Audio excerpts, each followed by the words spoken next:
My husband's mother sneered. You'll never be as good as Anna, your husband's ex-lover. I stood up and said, then tell her to pay all your bills. I'm done funding your lifestyle. My husband's mom froze. What money? We never got a single dollar from you. That's when I realized something was very wrong. My mother-in-law Barbara sneered at me over her birthday cake, that familiar look of disgust twisting her face. You'll never be as good as Anna, Dennis's ex-lover. She had class. She had beauty. She understood what Dennis needed. I stood up from the dinner table, my hands surprisingly steady. Then tell Anna to pay all your bills. I'm done funding your lifestyle. Barbara's sneer froze, replaced by confusion. What money? We never got a single dollar from you. That's when I realized something was very, very wrong. Before we continue unraveling this financial betrayal, thank you for being here. If you believe family should mean honesty, not deception, please consider subscribing. It's free and helps these important stories reach others. Now let's see what was really happening with my money. But let me back up 18 months, to when I still believed in the fairy tale of marrying into a difficult family that would eventually accept me. My mornings at Hartford Financial started at 7 sharp. I'd arrive before the security guard finished his coffee, taking the elevator to the 14th floor where my corner office overlooked downtown. The view was everything I'd worked for, glass towers reflecting the sunrise, the city waking up beneath me. I analyzed portfolios worth more than most people would see in 10 lifetimes, tracking derivatives and catching discrepancies that saved our clients millions. Sarah, my assistant, would bring green tea in the Tiffany mug Dennis bought me for our anniversary. The Henderson account has some interesting movement, she'd say, and I'd dive into spreadsheets that told stories of money flowing through channels it shouldn't. I could spot financial fraud from 1,000 yards away in someone else's life. The irony still burns. Dennis would text me around 10, usually something sweet about lunch plans or reminding me about dinner with his parents. He worked as a freelance consultant. Business strategies, workflow optimization, the kind of vague descriptions that sounded impressive but generated unpredictable income. Some months he'd land a big client and take me to celebrate at expensive restaurants. Other months I'd quietly cover our mortgage, his car payment, and the credit cards without mentioning it. We'd been married 3 years, together for 5.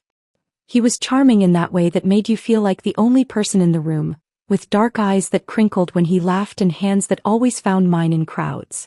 I loved how he'd dance with me in our kitchen while dinner cooked, how he'd leave notes in my lunch bag, how he made me feel chosen. Every Saturday we'd make the drive to Queens to visit his parents.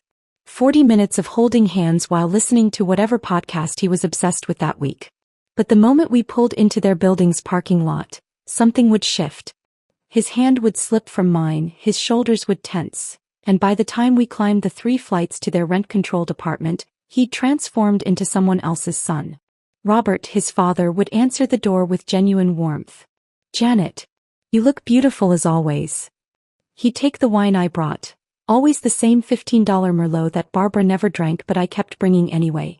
The flowers I'd picked up from the corner bodega would disappear into a vase, barely acknowledged. Barbara would be holding court in her living room, surrounded by photos of Dennis from every stage of life except the recent ones that included me. She'd look up from whatever she was pretending to read and offer that tight smile that never reached her eyes. Oh, you're here. Dennis, did you see the article about Anna's promotion? She's doing so well at the nonprofit. Remember how she used to organize those charity galas? And there it would begin, the Anna Show. Anna's new job helping underprivileged youth. Anna's volunteer work at the animal shelter. Anna's magical ability to make Barbara's arthritis pain disappear just by entering the room. The woman had been gone for 4 years, but her ghost sat at every dinner table, hung in the air of every conversation. Anna made the most amazing lasagna. Barbara would sigh over my carefully prepared casserole. She had this special ingredient. Love, I think. Dennis would shift uncomfortably, maybe squeeze my knee under the table but never speak up. Never say, Mom, Janet's right here. Never mention that Anna had cheated on him with his former best friend, which is why they'd broken up. That detail had been conveniently erased from family history. The financial situation came up gradually, then all at once. First, it was comments about fixed incomes not keeping up with inflation. Then, specific mentions of medical costs. Barbara's arthritis required injections that Medicare only partially covered. Robert's heart medication cost $300 a month after insurance. Their rent had gone up twice in 2 years, and Robert had started working part-time at a hardware store at 70 to make ends meet. One Thursday evening I was deep in quarterly reports when Dennis appeared in my home office. He had that look, the one that meant he needed something but didn't want to ask. He sat on the edge of my desk playing with my stapler. Mom called today. Dad's been skipping his medication to make it last longer. I looked up from my screen. That's dangerous. He needs those pills. I know. Dennis ran his hand through his hair, a gesture I'd learned meant anxiety. They're drowning, Janet. Mom's too proud to ask for help, especially from you, but they need it. How much? Maybe $2,000 a month? Just temporarily until they figure something out. I studied his face, saw real worry there. These were his parents, and despite Barbara's coldness toward me, Robert had always been kind. We can do that. There's one thing, Dennis said, not meeting my eyes. Mom doesn't understand online banking, gets confused by all the technology. And Dad's pride, he can't handle taking money from his son's wife. If I could receive it and pass it along, tell them it's from my consulting work picking up. It made sense at the time. Barbara was 71, always complaining about computers and smartphones. Robert was old-school Italian, the kind of man who still insisted on paying for dinner even when he could barely afford it. So I agreed, setting up automatic transfers from our joint account to Dennis's personal one, each carefully labeled in my spreadsheet. Barbara's arthritis treatment, Robert's medication, apartment maintenance. $2,000 a month. Then $2,500 when the rent increased. Small amounts to someone analyzing million-dollar portfolios, but they added up. So this was family. This was what you did for family, even when that family spent every dinner reminding you how inferior you were to a woman who'd been gone for years. 3 months had passed since I'd started sending money, and the transfers had become as routine as my morning coffee. That March evening, we sat around Barbara's dining table eating pot roast that was somehow both dry and swimming in grease. The apartment smelled of overcooked vegetables and the lavender air freshener Barbara used to mask the mustiness of old carpet. I had to skip my injection again this week, Barbara announced, cutting into her meat with dramatic precision. These treatments are just so expensive. Sometimes I wonder if the pain is worth bankrupting us. My fork stopped halfway to my mouth. The previous Tuesday, $2,400 had left my account, specifically marked for her arthritis treatment. I turned to Dennis, but he was already redirecting the conversation with practiced ease. Kyle got a new motorcycle, he said, gesturing toward his younger brother. Show Janet the pictures. Kyle pulled out his phone, eager to display the chrome and black Harley he'd somehow acquired despite being unemployed for 6 months. Got a great deal from a friend who needed quick cash, he explained, scrolling through photos of himself posing with the bike in various locations around Queens. Barbara didn't seem to register the oddity of her broke son buying a motorcycle while she supposedly couldn't afford medical care. She just smiled at Kyle with the warmth she never directed at me, reaching over to pat his hand. You deserve nice things, sweetheart. You've been through so much. The next few weeks brought more peculiarities. Dennis's laptop, which had always been casually open on our kitchen counter, suddenly required a password. New client contracts, he explained when I asked. They're paranoid about confidentiality. Tech startup stuff, you know how it is. I didn't know how it was, actually. His consulting work had always been vague, but now it became actively secretive. Phone calls that used to happen at the kitchen table moved to the garage. Better reception out there, he claimed, though we'd never had signal problems in our house before. The bank statements that used to pile up on our entry table started disappearing. I'd see the mail carrier deliver them, but by evening they'd vanished. When I asked, Dennis would pat my shoulder with that reassuring touch he'd perfected. I'm organizing everything for taxes. Found this new system online. You focus on your big accounts at work. I'll handle our little household stuff. Our little household stuff that included thousands of dollars flowing out monthly. Late at night, I'd wake to find his side of the bed empty. Through the crack under his office door, I could see the blue glow of his computer screen and hear the rapid clicking of keys. When I'd pad barefoot down the hallway, the typing would stop. By the time I opened the door, he'd be scrolling through sports scores or reading news articles, looking up with that easy smile. Couldn't sleep. Didn't want to wake you with my tossing and turning. One Sunday in April, Robert scared us all. We were finishing Barbara's dry pound cake when he stood to clear plates and swayed dangerously. His face had gone gray, sweat beading on his forehead despite the cool apartment. Dennis jumped up to steady him, guiding him to the couch while Barbara fluttered around, suddenly playing the concerned wife. "I'm fine," Robert insisted, though his hands trembled as he accepted a glass of water. "Just tired. Pulled a double at the store yesterday." "Why are you working so much?" I asked, genuinely confused. By my calculation, we'd sent $8,000 over the past 4 months. Enough to cover their rent and his medications with money left over. "Bills don't pay themselves," Robert said quietly, not meeting my eyes. Dennis's hand found my knee under the coffee table, squeezing firmly. Not affectionately, a warning. When I looked at him, his expression was carefully neutral, but something in his eyes told me to drop it. The drive home that night was silent except for the rain hitting the windshield. I watched the wipers sweep back and forth, trying to make sense of what I'd witnessed. Finally, I couldn't hold it in. "Where's the money going, Dennis?" "What money?" His knuckles whitened on the steering wheel. "The money for your dad's medication. For your mom's treatments. $8,000 in 4 months, and your father's working himself into the ground. There are other expenses," he said, his voice tight. "Things you don't know about. Old debts. Medical bills from before. It's complicated. Then uncomplicate it for me. Just trust me, okay? I'm handling it." Trust. Such a small word carrying so much weight. The breaking point came during Melissa's book club. Dennis's sister had insisted on hosting at our house, claiming our living room had better natural light. 7 women descended on a Tuesday evening, armed with wine bottles and opinions about a memoir none of them had actually finished reading. By the 3rd bottle of Pinot Grigio, Melissa had shifted from literary criticism to family gossip.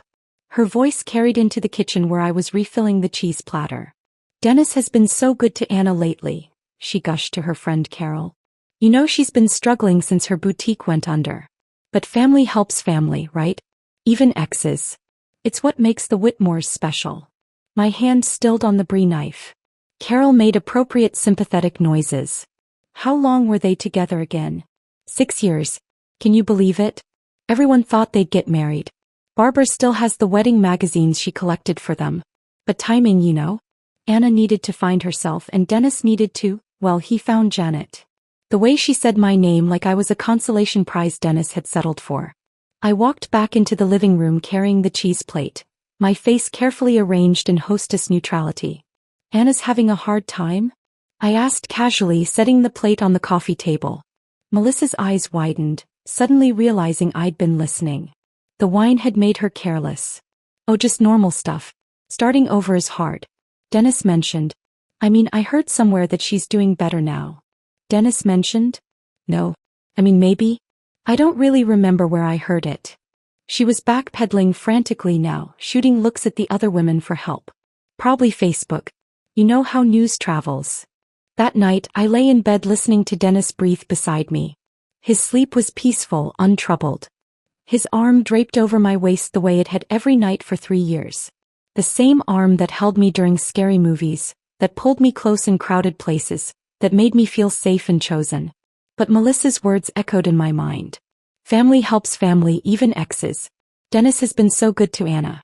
I thought about the password on his laptop, the calls in the garage, the vanishing bank statements, Kyle's motorcycle, Robert's exhaustion, Barbara's skipped treatments despite my payments specifically marked for them. The numbers started arranging themselves in my head the way they did when I analyzed portfolios at work. Money in, money out patterns and discrepancies. $8,000 over 4 months, but no visible improvement in his parents' situation. Dennis's vague explanations. Barbara's continued complaints. And now Anna's name surfacing like a body that wouldn't stay buried. I turned to study Dennis's face in the darkness. He looked younger, asleep, almost innocent. The worry lines that creased his forehead during the day smoothed out at night. This was the man I'd married, who'd promised to love and cherish me, who'd stood at the altar and said I was his future.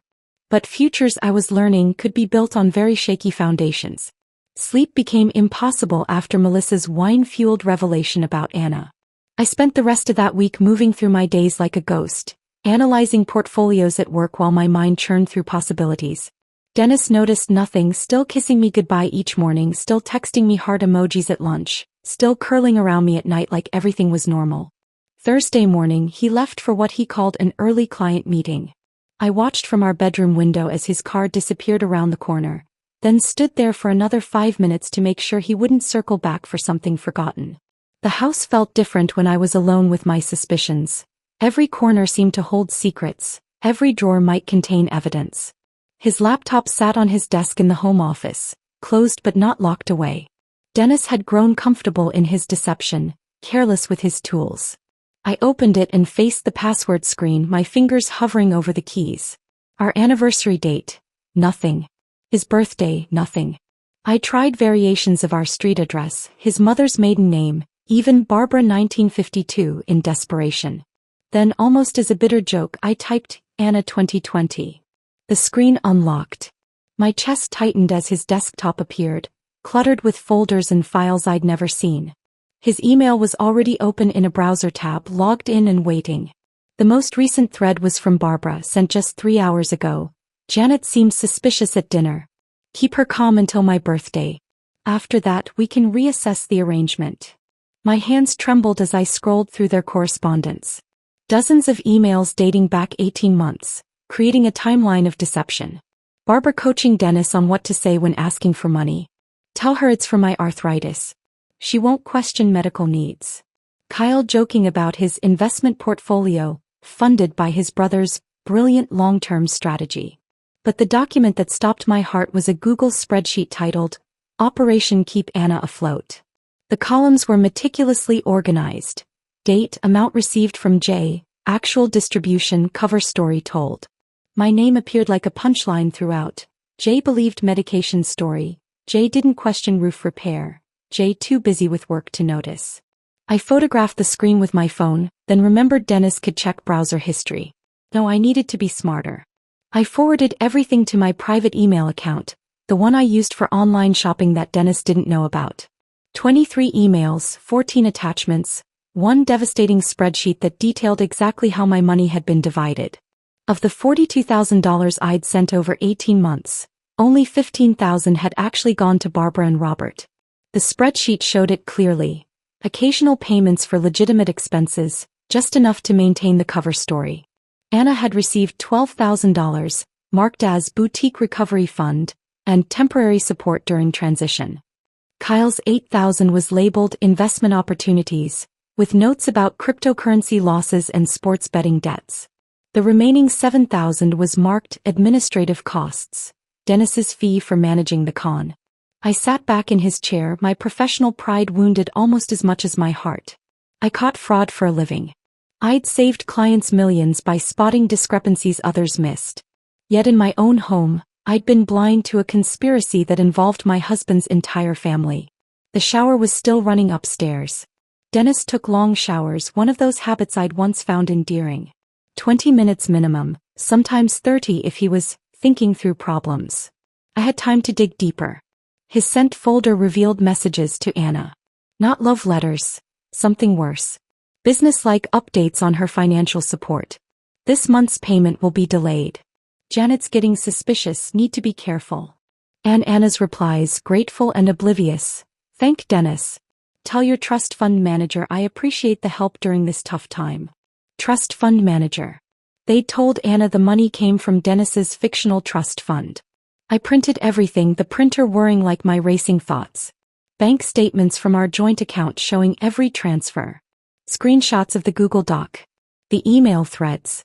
By the time the shower stopped, I had 40 pages of evidence tucked in my work bag. I closed the laptop, my heart pounding as I heard Dennis's footsteps overhead. By the time he came downstairs, hair still damp, I was at the kitchen table with my coffee and the morning news on my tablet, looking like any other Thursday. Morning, beautiful, he said, kissing the top of my head. Sleep well. Like a baby, I lied, not looking up from my screen. The rest of the morning was agony. Dennis hummed while making his breakfast, complained about traffic reports, kissed me goodbye with the same lips that had been lying to me for 18 months. After his car pulled away, I called in sick to work. The first time in 3 years. I sat in my car in our driveway, windows down despite the April chill, spreading the printed pages across my passenger seat. With a yellow highlighter, I marked every lie, every diverted payment, every false emergency that had separated me from my money. The roof repair Barbara claimed cost $3,000. No contractor records, no permits filed with the city. Robert's emergency cardiac medication. The pharmacy had no record of the prescription. The apartment maintenance that Dennis said was urgent. Their building hadn't had any work done in 2 years according to public records I pulled up on my phone. My phone buzzed. Dennis checking in like the devoted husband he pretended to be. Hope you're feeling better, babe. Love you. I stared at those 2 words that had once meant everything. Now they felt like part of the con, emotional manipulation to keep me docile and generous. I texted back a simple thanks, then blocked his number temporarily so I could think without interruption. Lisa answered on the second ring. My college roommate had become a paralegal specializing in financial crimes. A coincidence that now felt like fate. Janet. How are you? It's been too long. I need your help, I said, my voice cracking for the first time all morning. I think my husband and his family have been stealing from me. Oh honey. Come over right now. Lisa's apartment was a 20-minute drive that I made in 15. She answered the door in sweats, her laptop already open on her coffee table. I handed her my folder of evidence and watched her expression shift from concern to shock to professional anger as she read. Janet, this isn't just theft. This is wire fraud. Conspiracy to commit fraud. When you cross state lines with electronic transfers based on false pretenses, it becomes federal. Federal. The kind where people go to prison. Your husband could get 5 years. Barbara and Kyle could be charged as co-conspirators. She pulled up legal databases on her laptop showing me similar cases. You have everything documented. This is a prosecutor's dream case. We spent 3 hours building a comprehensive file. Lisa helped me create a timeline, organize evidence, and prepare affidavits. She also gave me advice I didn't want but needed to hear. Don't confront them alone. Don't give them time to coordinate stories or destroy evidence. And whatever you do, don't let them know you know until you're ready to use it. Barbara's birthday dinner is Saturday, I said, an idea forming. The whole family will be there. Dennis, Kyle, Robert, even Melissa. Lisa smiled grimly. Public confrontation means witnesses. Smart. But Janet, are you ready for your marriage to end? Because there's no coming back from this. I thought about Dennis's password, Anna 2020. 4 years after their breakup, she was still important enough to be his digital key. I was the woman who paid the bills, but Anna was the one encoded in his memory. My marriage ended 18 months ago, I said. I just didn't know it yet. Friday passed in a blur of forced normalcy. I went to work, analyzed portfolios, attended meetings, all while my evidence folder sat locked in my desk drawer like a loaded weapon. Dennis texted throughout the day, casual check-ins that now felt like surveillance. How's your day going? Want Thai food tonight? Mom's excited about tomorrow. Each message another manipulation, another performance in our theatrical marriage. That evening, he found me in the bathroom applying mascara for our traditional pre-birthday dinner date night. His arms wrapped around my waist from behind, his chin resting on my shoulder as we looked at our reflection. You look beautiful, he murmured against my neck. Mom doesn't deserve you at her party. The irony of that statement made me bite my tongue until I tasted copper. Saturday arrived gray and drizzling, the kind of April day that couldn't decide if it wanted to be winter or spring. I dressed carefully, professional but not threatening, the navy dress Dennis always said made my eyes look incredible. If this was going to be my last performance as the dutiful daughter-in-law, I'd look the part. The drive to Queens felt longer than usual. Dennis filled the silence with chatter about his fictional client meetings, upcoming projects that would finally stabilize his income. His hand found mine at a red light, squeezing gently. Thank you for being so patient with my family. I know Mom can be difficult. 3 years of difficult, I said quietly. It'll get better. She just needs time. Time. As if 18 months and $42,000 hadn't been enough. Barbara's apartment building loomed gray against the darker sky. We climbed the 3 flights slowly, Dennis carrying wine and flowers while I carried my purse, heavier than usual with my phone fully charged and recording app ready. The stairwell smelled of cabbage and old carpet, someone's television blaring through thin walls. Dennis knocked rather than using his key, our arrival choreographed like everything else. Barbara opened the door wearing her best dress, the purple one she saved for church and special occasions. Her face lit up seeing Dennis, then dimmed slightly registering me behind him. "There's my birthday boy." She pulled Dennis into a hug that lasted uncomfortably long, then turned to me with that practiced smile. "Janet. You came. Wouldn't miss it, Barbara." The apartment had been transformed. Her good china was out, the table extended with the leaf she only used for holidays. Streamers hung from the ceiling, and the smell of pot roast competed with her aggressive lavender air freshener. This wasn't just a birthday dinner. This was an event, a production. Kyle was already sprawled on the couch, beer in hand, that expensive watch catching the light every time he lifted the bottle. He'd styled his hair and wore a new shirt, playing the part of successful young man rather than unemployed gambler living off my transfers. "Janet." Robert rose from his recliner, genuine warmth in his tired eyes. He looked worse than last week, grayer, more fragile. "You look lovely, dear." Melissa arrived minutes later with her husband Tom, who immediately parked himself in front of the television with Kyle. She hugged everyone except me. I got an air kiss that missed by 6 inches. "Anna sent a card," Barbara announced, waving a pink envelope like a trophy. "Isn't that thoughtful?" Even with her busy new position, she remembered. She read it aloud, every word a deliberate knife. "Dearest Barbara, happy birthday to someone who's been like a second mother to me. Thank you for all your support during my difficult times. Love always, Anna." Dennis's jaw tightened. He knew this was too much even for Barbara. But he said nothing, just opened wine bottles while I arranged appetizers nobody would eat. Dinner was Barbara's greatest performance yet. Story after story about Anna's accomplishments, each one presented directly to me like evidence in a trial. Anna's promotion at the nonprofit. Anna's volunteer work with disadvantaged youth. Anna's natural ability to make everyone feel special, unlike some people who just throw money at problems. That last comment made Dennis flinch, but still he stayed silent. The cake came out, grocery store yellow cake with too sweet frosting declaring, "Happy 72nd Barbara," in purple script. We sang while Barbara basked in attention, her eyes locked on mine during the entire song like a predator watching prey. After she blew out the candles, after the obligatory applause died down, Barbara set down her cake server and turned to face me fully. The room felt suddenly smaller, everyone leaning in slightly like they'd been waiting for this moment. "You know, Janet," she began, her voice carrying that false sweetness that preceded every insult. "I've been thinking a lot lately about compatibility. About how some people just fit, while others never quite manage it." Dennis grabbed my hand under the table. Not in support, in warning. Barbara continued, each word carefully chosen.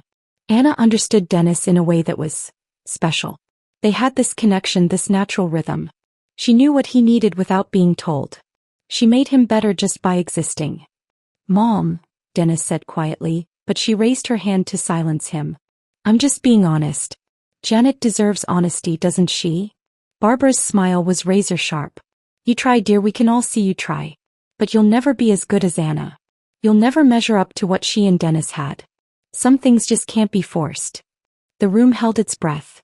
Kyle smirked behind his beer. Melissa studied her cake with fake intensity. Tom kept watching football.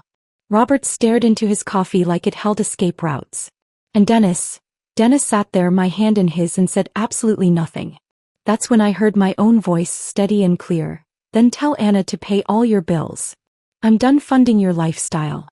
The words landed like grenades in the silent room. Barbara's triumphant smile froze, then crumbled into confusion. What money? We never got a single dollar from you." The lie was so brazen, so absolute, that for a second I wondered if we were all living in different realities. But then I saw Dennis go pale, saw Kyle's smirk die, saw Melissa's eyes widen with panic. I pulled out my phone with deliberate calm, opening my banking app with steady fingers. "Should we review the transfers, Barbara?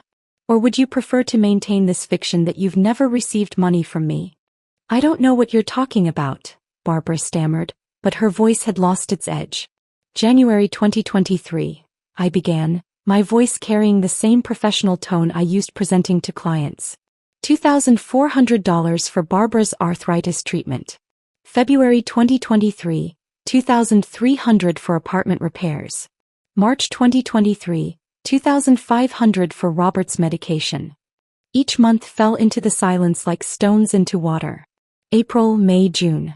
The numbers adding up while faces around the table transformed. Barbara's confusion shifted to something else, something like fear. Kyle set down his beer with a shaking hand. Melissa pressed herself back in her chair as if trying to disappear. July 2023, $3,000 for emergency roof repair. August, September, October. Should I continue? 18 months of transfers. Barbara. $42,000 total, all carefully documented, all sent to Dennis for your supposed medical expenses. Robert's coffee cup rattled against the saucer as he set it down. His voice, when it came, was barely above a whisper but carried the weight of mountains. Dennis, did you give us Janet's money? The question hung in the air between father and son like a blade waiting to drop. Dennis's mouth opened and closed, searching for words that might soften what was coming. His face had gone the color of old paper, and his hand released mine to grip the edge of the table. It's complicated, he finally managed, the words barely audible. Uncomplicate it, I said, my voice steady as granite. Dennis looked around the table like he was searching for allies, but found only waiting faces. Even Barbara seemed to hold her breath, though whether from fear or anticipation I couldn't tell. Anna reached out to me 6 months after you and I got married, he began, his words tumbling out in a rush. Her boutique was failing. She'd invested everything, her savings, loans from friends, maxed out credit cards. She was going to lose her apartment. So you gave her my money, I stated, not asking. It wasn't supposed to be like this. Dennis's voice cracked, revealing the boy beneath the man. Mom said she thought, we all believed Anna just needed time to get back on her feet. That she and I were meant to be together and you were. I was what, Dennis? He couldn't meet my eyes. Convenient. Stable. Someone who could help during the transition. Transition. There it was, the word that reduced our entire marriage to a temporary arrangement. A bridge between Dennis's past and his supposedly inevitable future with Anna. You knew, I turned to Barbara, whose face had transformed into something I'd never seen before. Not the sneering superiority I was used to, but something harder, more calculating. You orchestrated this whole thing. Barbara straightened in her chair, and when she spoke, her voice had lost all pretense of sweetness. Anna and Dennis belonged together. Anyone could see that. You were never supposed to be permanent, Janet. You're too cold, too focused on numbers and careers. Anna understood family. She understood what Dennis needed. What he needed was my money, apparently. Your money was the least you could contribute, Barbara shot back, her mask completely gone now. I taught Dennis exactly how to approach you. When to ask, how much to request, what stories would work. Every month we'd review what worked and what didn't. Janet responded well to Dad's health issues. I'd tell him. Use that angle more. Tom had muted the television. Even the neighbor's TV seemed quieter, as if the entire building was listening to Barbara's confession. You coached your son to defraud his wife? Robert's voice was barely recognizable, thick with something between rage and grief. I coached him to secure his future, Barbara corrected, lifting her chin with astounding pride. Anna is his soulmate. Janet was just a stepping stone. A well-paid stepping stone who could fund Anna's recovery and their eventual reunion. Mom, stop, Dennis pleaded, but Barbara was beyond stopping. 3 years we've been planning this. 3 years of enduring your presence at my table, pretending you belonged here. Every dinner, every holiday, watching you sit in the chair that should have been Anna's. But we knew it was temporary. Once Anna was stable, once her business debts were paid, Dennis could divorce you and be with the woman he actually loves. Each word was a calculated blow, delivered with the precision of someone who'd been rehearsing this speech in her mind for months. The strange thing was, instead of feeling destroyed, I felt oddly liberated. The mask was off. The pretense was over. This was the real Barbara, the real family I'd married into. Robert's chair scraped against the floor as he stood, his whole body shaking. You let me work double shifts. You let me skip my heart medication. You watched me nearly collapse from exhaustion, all while you were stealing from Janet to give to that woman. We weren't stealing, Dennis protested weakly. It's marital assets. Community property. I had a right. To lie. To commit fraud. To document false expenses. I pulled out my phone again, scrolling to the Google Doc-eyed screenshot. Should I read from your own records, Dennis? March 15th. Told Jay the roof was leaking, actually for Anna's rent. April 2nd. Dad's medication story worked perfectly. Jay didn't question the amount. Kyle, who'd been silent until now, suddenly knocked over his beer bottle trying to stand. The liquid spread across Barbara's good tablecloth, but nobody moved to clean it. This is insane, he muttered, his eyes darting toward the door. I thought the money was from Dennis's consulting. Mom said he was doing really well. Doing well. I laughed, but there was no humor in it. Your brother hasn't had a legitimate client in 8 months. That watch you're wearing? That motorcycle? Paid for with money I sent for your father's heart medication. Kyle's hand went automatically to the watch, a Rolex that gleamed under the dining room light. Mom said Dennis gave me an investment opportunity. Cryptocurrency. I was going to pay it back when it went up. $8,000, Kyle. You took $8,000 that was supposed to keep your father healthy. I didn't know. Kyle's voice pitched high with panic. Mom handled everything. She said it was family money that we all deserved a share. A share of what? Robert's voice boomed, making everyone jump. I'd never heard him raise his voice before. A share of theft? A share of fraud? My own family conspiring behind my back while I worked myself into the ground. You were never supposed to work those extra shifts, Barbara said, her tone shifting to irritation as if Robert was ruining her carefully laid plans. If you just accepted that we needed help. Help? This isn't help. This is theft. Grand larceny. Wire fraud. Robert's face had gone from gray to red, veins standing out on his neck. Melissa finally spoke up, her voice small. I didn't know about the money, but I knew about Anna. Dennis has been meeting her for coffee every week. Sometimes dinner. I thought Janet knew. Another piece clicked into place. All those client meetings, those networking events, those late nights at the office. How many were actually spent with Anna? Every week. I asked Dennis directly. He nodded miserably. We needed to coordinate the payments. Make sure her creditors were being paid in the right order. It was business. Business, I repeated. Is that what you call it when you password protect your laptop with her name and the year you met? Dennis's head snapped up. You went through my computer? Anna 2020. Really, Dennis? Not even creative enough to use something that wasn't about her. Barbara stood up, trying to regain control of her narrative. None of this matters. Anna and Dennis will be together eventually. You can't stop destiny, Janet. You were always just convenient. Yes, Barbara, you've made that crystal clear. The convenient fool who funded your son's ex-girlfriend's lifestyle while you all laughed behind my back. We never laughed, Dennis said quietly. No? Then what do you call the family group chat I was never added to? The one where you all discussed how to manage Janet? How to keep me comfortable but controlled. Dennis's silence was all the confession I needed. I reached into my purse and pulled out the folder Lisa had helped me prepare.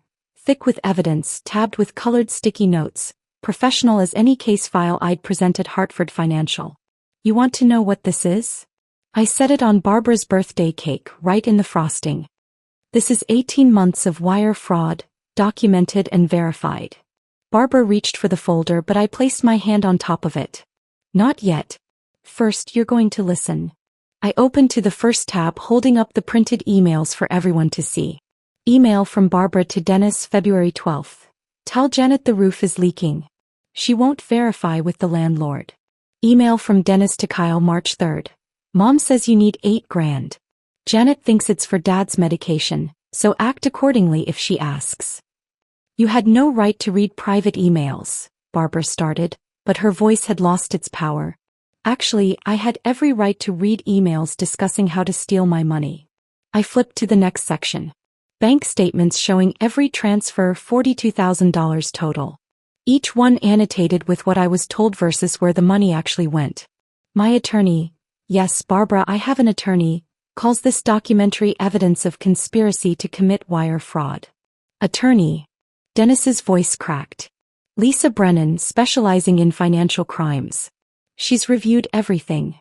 I pulled out my phone, showing them Lisa's contact information.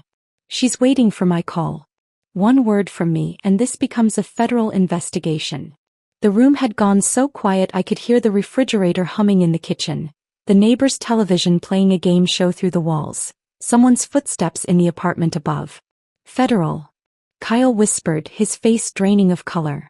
When you use electronic transfers across state lines based on fraudulent pretenses, it becomes a federal crime. Dennis could get 5 years in prison. Barbara and Kyle as co-conspirators could face 3 years each. Prison. Kyle's expensive watch caught the light as his hands trembled. But I didn't, Mom said. You took $8,000 that you knew came from somewhere suspicious. You participated in family meetings about managing Janet. You're on the group chat discussing how to keep me from discovering the truth. That's conspiracy. Barbara tried to rally. You're bluffing. No prosecutor would take this case.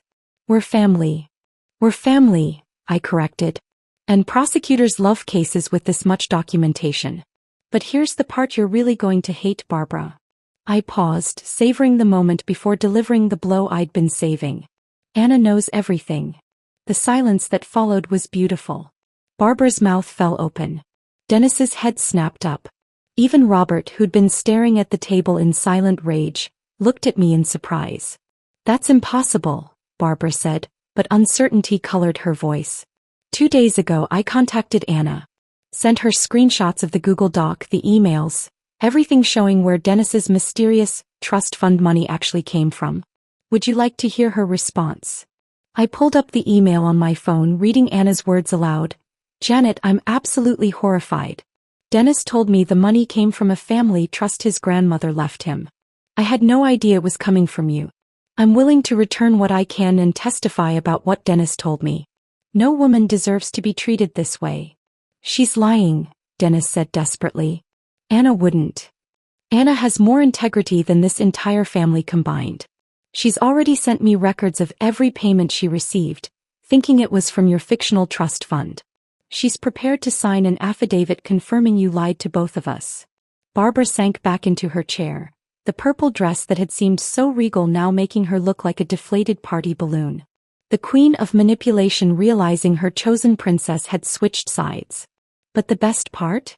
I continued, pulling out a printed text exchange.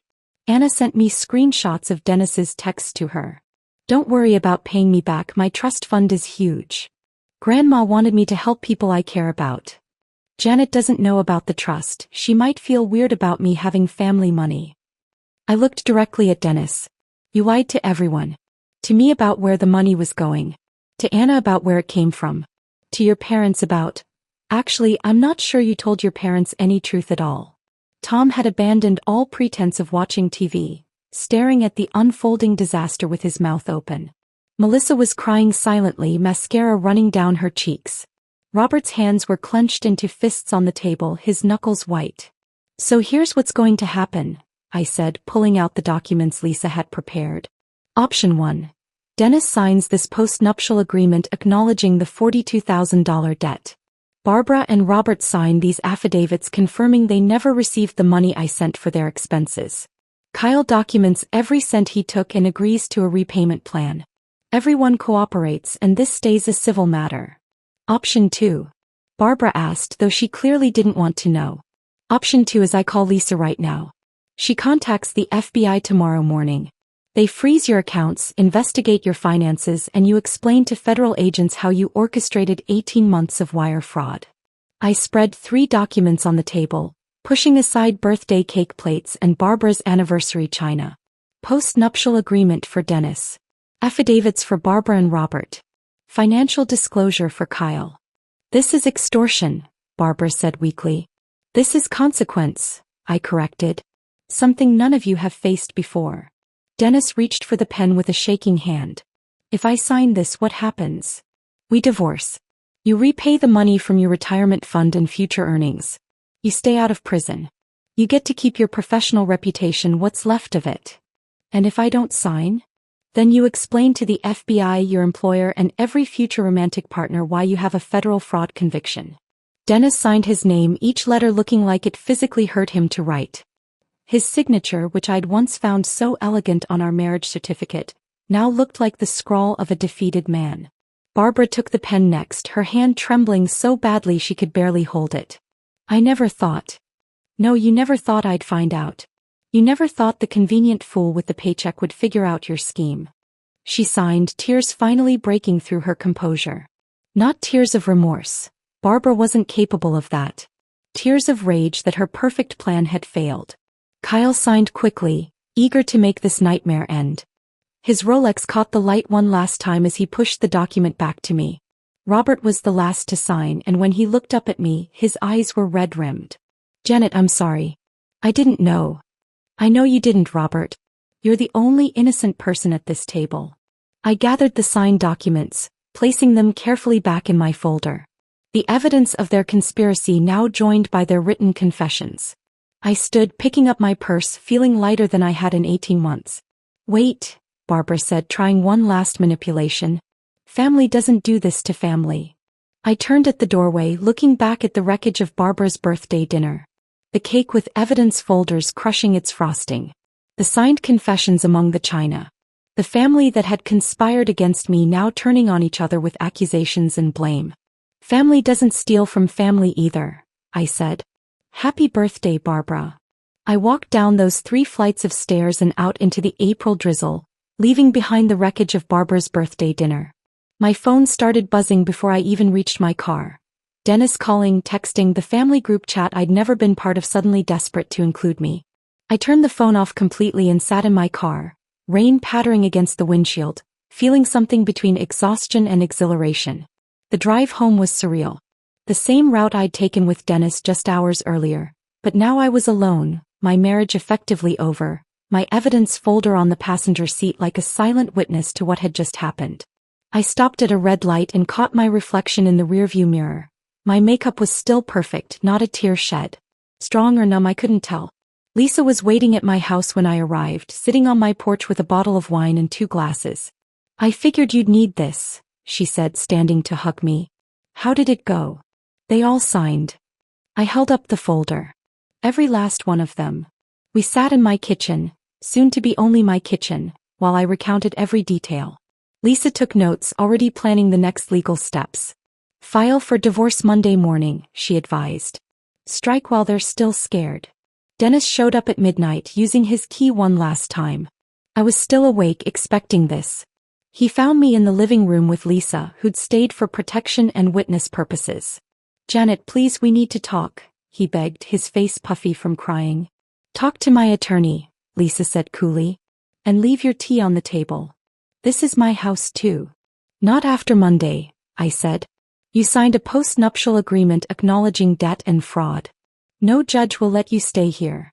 He stood there in our doorway, my doorway, looking like a stranger. Had he always been this small, this pathetic? Or had I just been too in love to see it? I loved you, he said quietly.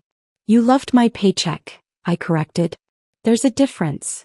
Monday morning, Lisa filed the divorce papers while I went to work.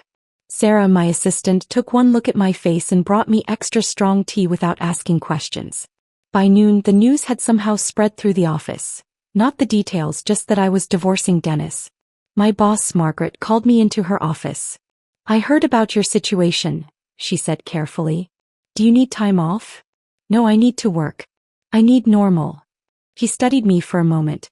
There's a senior partner position opening next month. I wasn't going to mention it yet, but given everything, maybe focusing on your career would be good for you. Dennis was served at his parents' apartment that afternoon. He called me 17 times before I blocked his number. Then Barbara started calling from her landline, leaving voicemails that progressed from pleading to threatening to sobbing. I saved them all. More evidence just in case. By Thursday, Dennis had liquidated his retirement fund. $30,000 appeared in my account with a memo. Partial payment per agreement. The remaining $12,000 would come in monthly installments of $500, though I doubted I'd ever see all of it. Kyle texted me that weekend, lost my job because of you. You never had a job, I replied, then blocked him too. The real surprise came 3 weeks later. Anna called, her voice tentative. Janet? I know this is weird, but I was wondering if we could meet. I have some things to tell you. We met at a coffee shop downtown, both of us awkward until Anna said, so we both married into the Whitmore dysfunction, and we burst out laughing. Technically, I never married in, she corrected herself. Thank God. Anna showed me years of emails from Dennis, dating back to their relationship and continuing through my marriage. The recent ones about his trust fund were just the latest in a long pattern of lies. He'd been lying to her throughout their relationship too, about his job prospects, his family's financial situation, even about why they broke up. Barbara told me you cheated on him, I said. Anna nearly spit out her coffee. What? He cheated on me. With my roommate. Barbara knew. She helped him cover it up. We sat there for 3 hours comparing notes, uncovering lies, realizing how deeply we'd both been manipulated. When we finally stood to leave, Anna said, we should do this monthly. Like survivors group therapy. Our first official dinner was at an Italian place, where we toasted with expensive wine I could finally afford since I wasn't funding Dennis's family anymore. To Barbara's matchmaking skills, Anna said, raising her glass. She wanted Dennis to end up with me so badly she forgot to ask if I wanted him back. What did you tell him when he reached out after the birthday disaster? I told him I was testifying in your civil suit and to lose my number. The civil suit was Lisa's idea. Since they'd all admitted to the fraud in writing, we could sue for damages beyond just the stolen money. Emotional distress, financial manipulation, conspiracy to defraud, Lisa listed, building her case. Dennis's consulting business, already struggling, completely collapsed when word got out about the fraud. Apparently, clients don't trust financial consultants who steal from their spouses. He moved back in with Barbara and Robert, sleeping in his childhood bedroom at 34. Surrounded by high school trophies and memories of when he had potential. Barbara, according to Melissa, who still texted me occasionally, had become unbearable to live with. Without my money cushioning their lifestyle, she had to face the reality of their situation. A fixed income that barely covered rent, no savings, and a son who couldn't support himself, let alone them.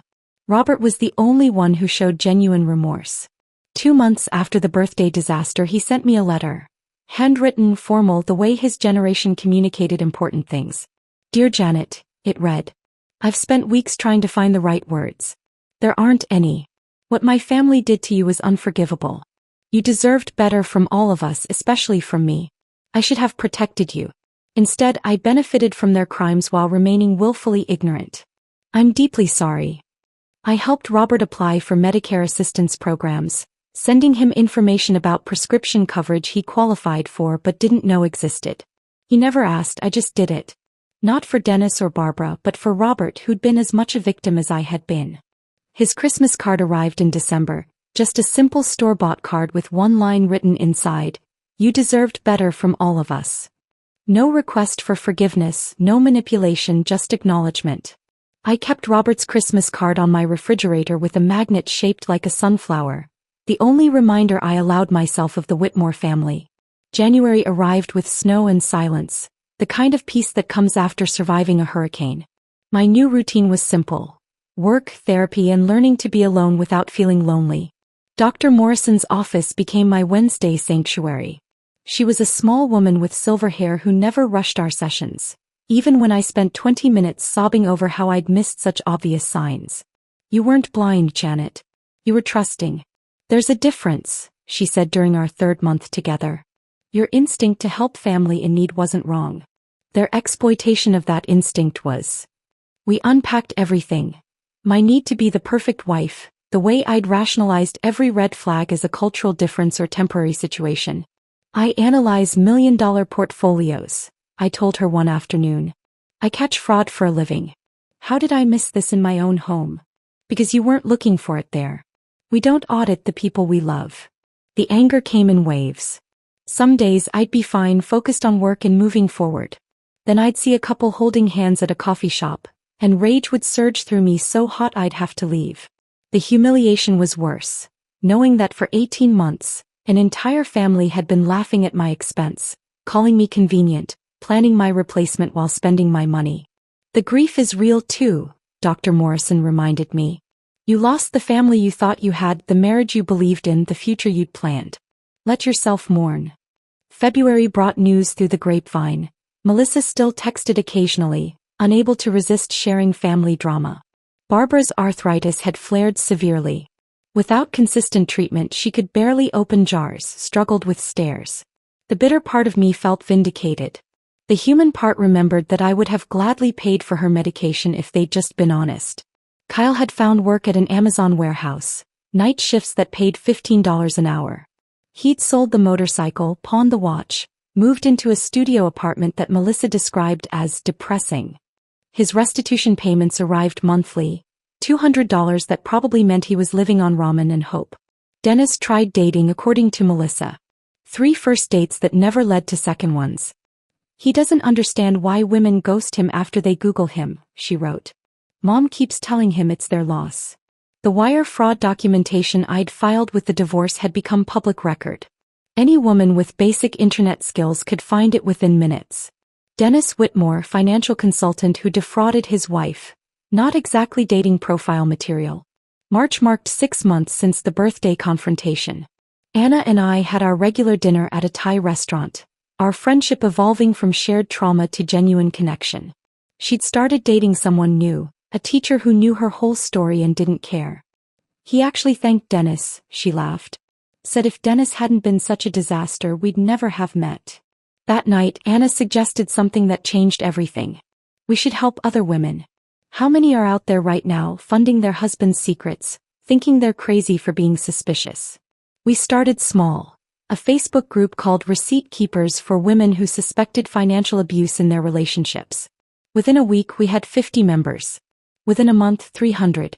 Women sharing stories that echoed mine. Money disappearing, elaborate lies, family conspiracies. I wrote our first guide, Red Flags in Financial Abuse. Anna contributed, When Family Becomes the Enemy. We fielded questions, reviewed bank statements, helped women document their suspicions. What began as processing our own trauma transformed into something larger. My promotion to senior partner came through in April. Margaret called me into her office with champagne. Your handling of your personal situation showed remarkable professionalism, she said. You turned a crisis into education, helping protect our clients from similar schemes. That's leadership. The raise was substantial. More than enough to cover what I'd lost to the Whitmores. I celebrated by buying a new apartment, smaller than the house I'd shared with Dennis but entirely mine. No memories in the walls, no ghosts in the corners. Moving day was emotional. Anna helped, along with 2 women from Receipt Keepers who'd become real friends. We painted the living room a soft blue, hung curtains that Dennis would have hated, arranged furniture without considering anyone else's opinion. This is your revenge, Anna said, looking around the space. Living well, helping others, becoming who you were meant to be without them. May brought an unexpected message from Robert. Not a letter this time, but an email through the Receipt Keepers website. Janet, I wanted you to know that I've left Barbara. Living with my brother in New Jersey now. The birthday dinner opened my eyes to more than just the money. Thank you for showing me the truth even though it hurt. I'm getting help for my health through the programs you suggested. Robert. I read it 3 times before responding with a simple, wishing you health and peace. Barbara's empire had truly crumbled. Without Robert's social security supplementing their income, without my money flowing in, without Kyle contributing, she was alone with Dennis in that apartment. 2 people who'd built their relationship on deceiving others, now stuck with only each other. By June, Receipt Keepers had become a registered nonprofit. We held our first in-person workshop at the community center, teaching women how to track finances, document suspicious activity, and protect themselves legally. 30 women attended. 3 were actively planning exits from abusive financial situations. You saved my life, one woman told me after showing me spreadsheets she'd created based on our template. I thought I was paranoid. You showed me I was right. Standing in my apartment that evening, windows open to summer air, I thought about revenge.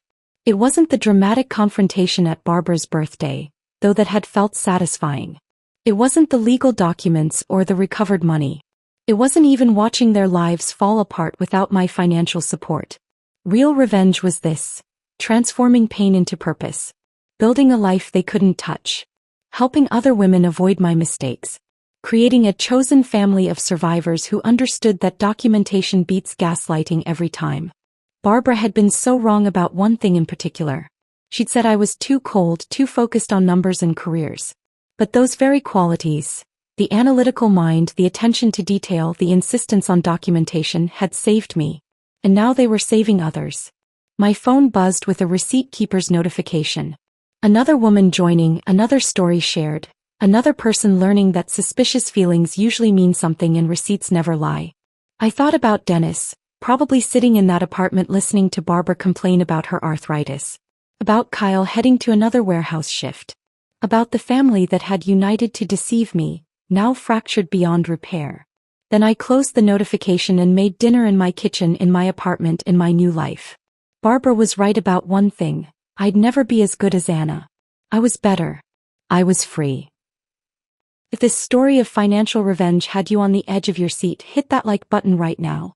My favorite part was when Janet pulled out her banking app at Barbara's birthday dinner and started reading those transfers aloud. What was your favorite moment? Drop it in the comments below. Don't miss more thrilling stories like this. Subscribe and hit that notification bell so you never miss an upload.